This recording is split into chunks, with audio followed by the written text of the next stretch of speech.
Hello friends, welcome back to the channel knowledge by G. कैसे हैं आप सभी लोग? आप सभी का स्वागत है फिर से हमारे चैनल पर। जैसा कि आप सभी को पता है, हम डेली इम्पोर्टेंट एमसीक्यू को कवर करते हैं ताकि आपकी डेली की प्रैक्टिस होती रहे। साथ ही हम एक इम्पोर्टेंट सेक्शन बुक को भी कवर करते हैं ताकि एक ही वीडियो में आपके सेक्शन भी कवर होते रहें और आपकी एमसीक्यू की प्रैक्टिस भी जो है होती रहे। आज हमने इस वीडियो में कौन सी सेक्शन जो है डिटेल में डिस्कस करनी है? हमें सेक्शन डिस्कस करनी है 228, जो बात करती है कि ट्रायल जब चल रहा होता है कोर्ट ऑफ सेशन के समक्ष, तो उस समय पर किस तरीके से चार्ज फ्रेम किया जाएगा, क्या क्या स्टेप लिए जाएंगे। इससे प्रीवियसली मैं इसी से कनेक्टेड जो है सेक्शन कवर कर चुका हूं, जो आपको अभी स्क्रीन पर भी दिख रही होगी। थोड़ा सा मैं रिवाइज भी करवा देता हूं क्योंकि जो पढ़ चुके हैं उनके लिए रिवीजन हो जाएगी। जो अभी इस वीडियो के माध्यम से हमारे साथ जुड़े हैं उनको भी इन सेक्शंस के बारे में पता चल जाएगा। तो चैप्टर 18 जो बात करता है कि सेशन कोर्ट के समक्ष किस तरीके से ट्रायल कंडक्ट किया जाएगा, तो सबसे पहले इसकी सेक्शन है सेक्शन 225 यानी कि 225, जो यह कहती है कि जब भी सेशन कोर्ट के समक्ष ट्रायल चलाया जाएगा तो वो ट्रायल कंडक्ट किया जाएगा पब्लिक प्रोसिक्यूटर के द्वारा।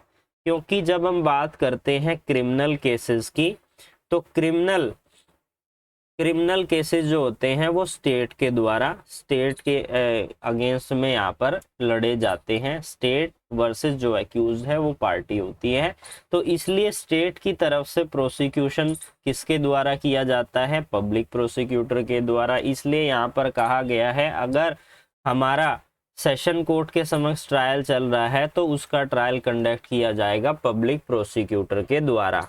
नेक्स्ट सेक्शन क्या कहती है? Opening case for the prosecution. इसका क्या मतलब है? इससे पहले हमें सेक्शन 209 के बारे में पता होना चाहिए। 209 क्या कहता है कि जब कोई भी मैटर जो है मजिस्ट्रेट साहब के समक्ष चल रहा है और ऐसे में उसे कंप्यूट किया जाना है किसके समक्ष? ट्रायल कोर्ट के समक्ष। तो ट्रायल कोर्ट के समक्ष उसे क्या कर दिया जाएगा? ट्रांसफर कर दिया जाएगा। इस सेक्शन के अंदर ट्रांसफर किया जाएगा 226 के अंदर। अब यहाँ पर जैसे ही वो केस यहाँ पर ट्रांसफर होगा, जो प्रोसिक्यूटर होगा वो एक्सप्लेन करेगा इसके बारे में कि ये चार्ज जो है एक्यूज के ऊपर लगा हुआ है, और साथ ही एविडेंस शो करेगा कि मेरे पास ऐसे ऐसे एविडेंस है जिससे ये प्रूफ हो जाएगा कि ये जो एक्यूज्ड है, जो ऑफेंस उसके ऊपर लगे हैं उसके लिए ये गिल्टी है। अब बात करते हैं नेक्स्ट सेक्शन की। नेक्स्ट स्टेप क्या आता है जब कोर्ट ऑफ सेशन के समक्ष ट्रायल चलता है? अगर कोर्ट कंसीडर करती है जो भी डॉक्यूमेंट जो है आते हैं सेशन कोर्ट के समक्ष, जो भी रिकॉर्ड या जो भी डॉक्यूमेंट सबमिट किए जाते हैं, चार्जशीट सबमिट की जाती है, उन सभी को कंसीडर करने के बाद, विचार विमर्श करने के बाद, और उसके बाद एक्यूज्ड के और प्रोसिक्यूशन के बिहाफ पर जो भी वो कह रहे हैं उनके सबमिशन को सुनने के बाद, क्योंकि एक्यूज क्या कहेगा कि मैं इस ऑफेंस के लिए दोषी नहीं हूं, मेरे पास ये सबूत हैं, सो एंड सो, और उसके बाद प्रोसिक्यूशन क्या कहेगा कि ये इसके ऊपर जो है चार्ज बन रहा है इस प्रोविजन के अनुसार। तो इन दोनों को कंसीडर करने के बाद, एक्यूज की स्टेटमेंट सबमिशन लेने के बाद, प्रोसिक्यूशन की सबमिशन लेने के बाद, डॉक्यूमेंट जो सबमिट किए गए हैं उनको कंसीडर करने के बाद, जज का अगर कोई ओपिनियन है, क्या ओपिनियन है कि कोई ग्राउंड नहीं बन रहा है कि एक्यूज के अगेंस्ट ट्रायल चलाया जाना चाहिए, तो ऐसे में क्या करेंगे? कोर्ट ऑफ सेशन के समक्ष जो जज हैं वो क्या करेंगे? उस एक्यूज को डिस्चार्ज करेंगे। और डिस्चार्ज करने का क्या कारण है, किस बेसिस पर उसे डिस्चार्ज किया जा रहा है, उसको भी यहाँ पर रिकॉर्ड किया जाएगा। इसके बाद आज की हमारी जो सेक्शन है इससे आगे का स्टेप है, इसलिए हम प्रीवियस वीडियो भी एक बार रिवाइज कर रहे हैं ताकि आपको चीज़ें जो हैं अच्छे से याद रहें। अब नेक्स्ट स्टेप आता है कि या तो वो डिस्चार्ज होगा या फिर उस पर चार्ज फ्रेम किया जाएगा। तो पब्लिक प्रोसिक्यूशन ने पहली बात क्या थी कि पब्लिक प्रोसिक्यूटर कंडक्ट करेगा, उसके बाद ओपन केसिंग की बात की गई, उसके बाद बात की गई डिस्चार्ज की, अब बात की जा रही है चार्ज की। डिस्चार्ज नहीं हो रहा है तो चार्ज फ्रेम किया जाएगा। अब यहाँ पर दो सबसेक्शन दिए गए हैं। सबसे पहला सबसेक्शन क्या कहता है कि कंसीडरेशन करने के बाद या सुनने के बाद जज का यह ओपिनियन है कि ग्राउंड बन रहा है अनुमान लगाने से कि एक्यूज्ड जो है उसने यह अपराध कमिट किया है, जो अपराध जो सेक्शन उसके ऊपर लगी हुई है। लेकिन यहाँ पर आगे थोड़ा सा डिफरेंस कर दिया है, it is not exclusively triable by the court of session. लेकिन यहाँ पर कोर्ट ऑफ सेशन का यह ओपिनियन है कि ये कोर्ट ऑफ सेशन के समक्ष ट्रायल नहीं होना है। तो यहाँ पर कोर्ट ऑफ सेशन चार्ज तो फ्रेम करेगी ही, तो चार्ज यहाँ पर कोर्ट ऑफ सेशन के द्वारा फ्रेम किया जाएगा एक्यूज के अगेंस्ट, और उसको उस केस को ट्रांसफर कर दिया जाएगा या तो चीफ जुडिशियल मजिस्ट्रेट को या फिर कोई भी फर्स्ट क्लास के जो मजिस्ट्रेट है उसको, और यह डायरेक्शन, यह आदेश दे दिया जाएगा उस एक्यूज को कि वो यहाँ पर सीजीएम जिसके पास भी उसे भेजा जा रहा है या एज द केस में भी फर्स्ट क्लास के मजिस्ट्रेट है तो उसके पास उसे प्रेजेंट होना होगा। यही चीज यहाँ पर कही गई है, as dated as he deem fit, जिस डेट के लिए उसे कहा गया है। और ऐसे मजिस्ट्रेट क्या करेंगे, उस ऑफेंस का ट्रायल करेंगे किस तरीके से, जैसे कि वारंट केसेस का ट्रायल किया जाता है जो पुलिस रिपोर्ट के ऊपर गठित किए जाते हैं।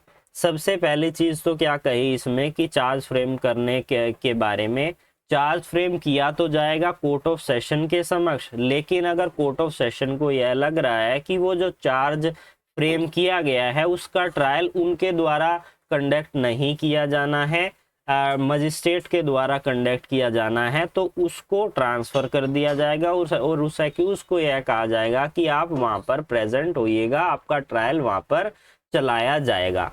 और सेकंड एक सिचुएशन हो सकती है कि वो कोर्ट ऑफ सेशन के समक्ष ही ट्रायल चलाया जाएगा, या तो नहीं चलाया जाएगा, कोर्ट ऑफ सेशन के समक्ष नहीं चलाया गया तो ट्रांसफर कर दिया जाएगा, वहां पर एक्यूज प्रेजेंट होगा। अगर उसे एक्सक्लूसिवली ट्रायबल किया जाता है कोर्ट ऑफ सेशन के समक्ष तो ऐसे में चार्ज फ्रेम करेंगे। चार्ज तो वहां पर भी फ्रेम हो रहा है और यहाँ पर भी फ्रेम हो रहा है, चार्ज फ्रेम करेंगे। उसके बाद सबसेक्शन 2 क्या कह रही है कि वेयर द जज frame any charge clause b of subsection 1, यानी कि इस पॉइंट के अनुसार अगर court of session charge frame करती है तो चार्ज के बारे में एक्यूज को जो है बताया जाएगा, उसको पढ़कर सुनाया जाएगा कि ये धाराएं जो हैं आप पर लगी हुई हैं, ये चार्ज आप पर लगे हुए हैं, उसको एक्सप्लेन करेंगे। साथ ही एक्यूज से जो जजेस हैं कोर्ट ऑफ सेशन के वो यह पूछेंगे कि आप यहाँ पर इस ऑफेंस को एडमिट कर रहे हो या फिर आगे ट्रायल करना चाहते हो, ट्रायल के लिए क्लेम करना चाहते हो कार्रवाई को और आगे बढ़ाना चाहते हो, केस को लड़ना चाहते हो, तो ये चीजें जो है एक्सप्लेन की जाएगी। आई होप आपको जो सेक्शंस थी वो समझ में आ गई होगी। अब हम बात करते हैं अपने डेली के इम्पोर्टेंट एमसीक्यू के बारे में, तो तैयार हो जाइए। अगर आपको पहले से ही किसी एमसीक्यू का जवाब पता है तो आप प्लीज वीडियो को पॉज करके आप हमें कमेंट सेक्शन में कमेंट जरूर कीजिएगा। अब बात करते हैं सबसे पहले इम्पोर्टेंट एमसीक्यू के बारे में। क्या कहता है कि इन सभी सेक्शंस में से किस सेक्शन में बात की गई है एप्लीकेशन ऑफ प्ली बार्गेनिंग के बारे में। तो एप्लीकेशन ऑफ प्ली बार्गेनिंग के बारे में बात की गई है सेक्शन 265B CRPC के अंदर।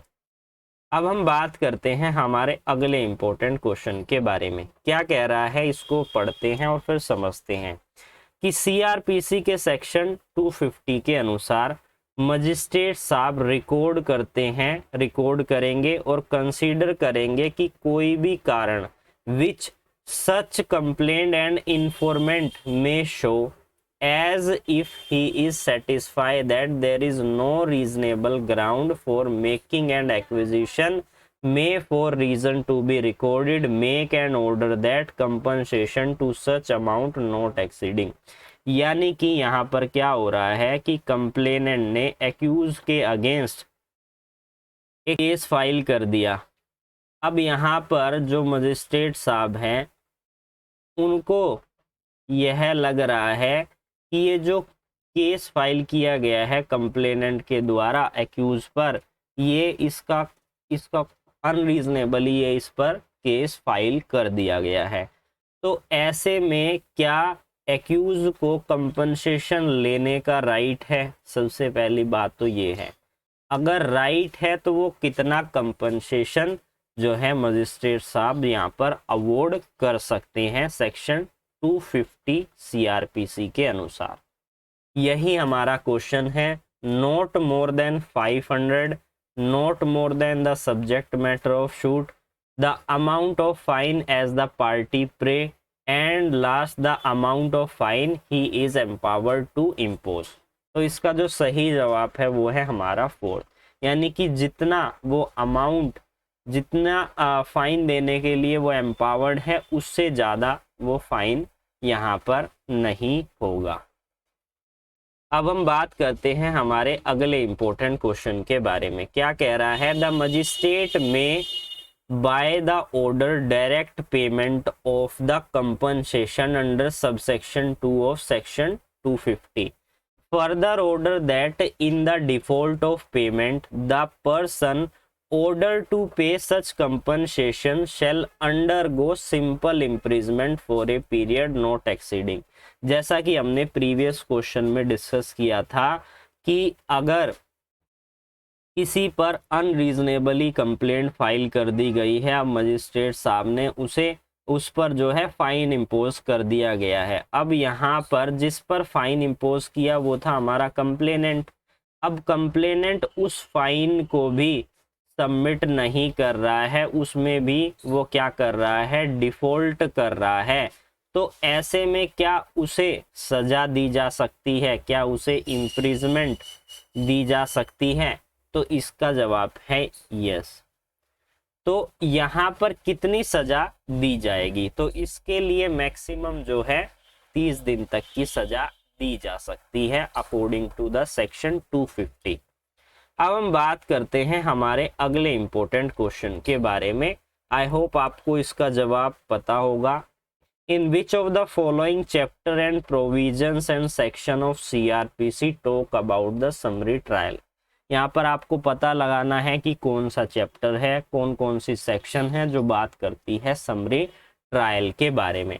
तो चैप्टर नंबर 21 और 260 से लेकर 265 तक जो है समरी ट्रायल के बारे में बात की गई है। समरी ट्रायल काफ़ी कम समय में जो है डिस्पोज ऑफ हो जाता है, इसलिए अगर आपको कम समय में किसी केस को डिस्पोज ऑफ करवाना है तो आप समरी ट्रायल के द्वारा उसका डिस्पोज ऑफ करवा सकते हैं। तो आज हमने इस वीडियो में अपने सेक्शन और इम्पोर्टेंट एमसीक्यू को कवर कर लिया है। फिर मिलेंगे एक न्यू वीडियो में, तब तक के लिए धन्यवाद।